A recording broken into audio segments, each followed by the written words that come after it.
Hello guys, my name is Andy Haban, and today I'm going to talk about the factors that allowed the Mongols to conquer China during the Mongolian War.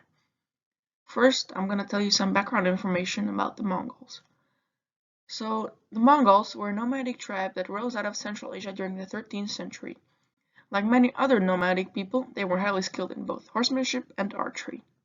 However, what set them apart from others of their kind was their unparalleled military training, tactics, and siege machines that rapidly allowed them to conquer large parts of Eurasia during the 13th and 14th centuries.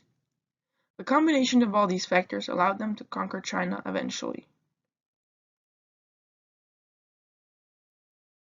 Military training was a critical factor in the success of the Mongols. Their military was heavily structured, and training was a massive part of their program. In terms of their soldier military training, it was very advanced as they had been playing a game similar to polo from an early age. While playing this game, they developed excellent horsemanship and shooting skills. At an older age, soldiers were taught a wide variety of combat skills, from strength and fighting while moving to mastery of various weapons including the bow. The bow was their primary weapon, and they were quite skilled in its use. This allowed them to be effective at shooting from both short and medium ranges, giving them a distinct advantage in battle. This significant battlefield advantage allowed them to defeat much larger forces. In terms of horse training, it was also key for the Mongols. They excelled at horsemanship and mastered complex techniques which enabled them to navigate quickly and react to situations. This speed and agility were huge defensive and offensive assets and allowed the Mongols to rapidly maneuver in battle.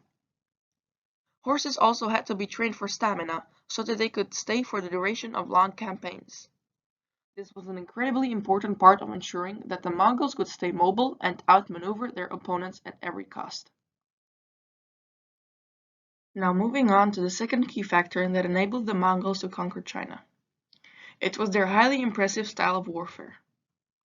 The Mongols used a range of weapons and tactics to ensure their victory, with their most important weapon being the technique of light cavalry archery.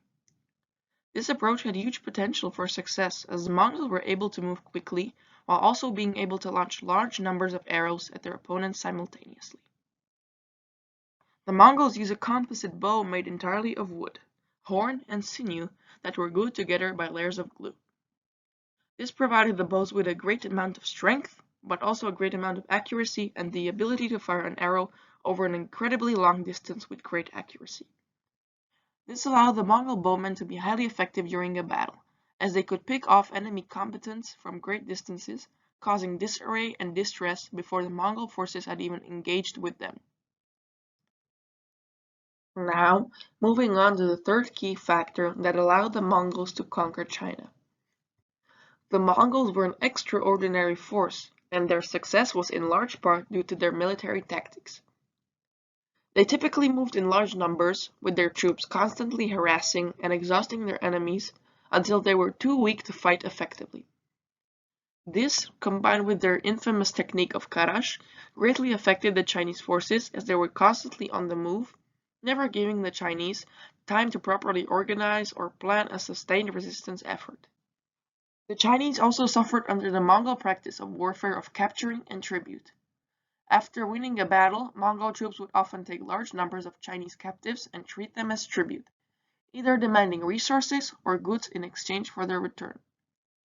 This form of warfare was devastating to Chinese morale and made it difficult for Chinese to put up a sustained effort. The Mongols also had the advantage of preying upon internal Chinese divisions and rebellions. With civil conflicts and rebellions often dominating Chinese politics, the Mongols had the advantage of focusing their efforts on one point while the Chinese forces were divided and unable to react effectively. Fourth, the Mongols used catapults, ballistae, trebuchets, and fire arrows to breach the defenses of fortified Chinese cities, launching stones and flaming projectiles upon the enemy. The catapults and ballistae were powered by torsion or twisted rope bundles, enabling them to hurl stones and other kinds of projectiles high into the air.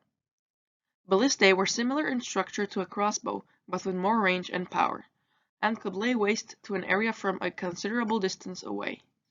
Fire arrows, which were made of bamboo tubes filled with combustible material, were also used to create fire when they were directed to enemy fortifications.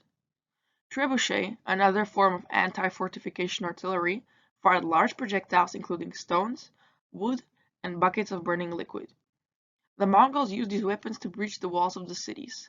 They were able to launch projectiles much further than a simple catapult and were effective in breaking into the Chinese fortifications.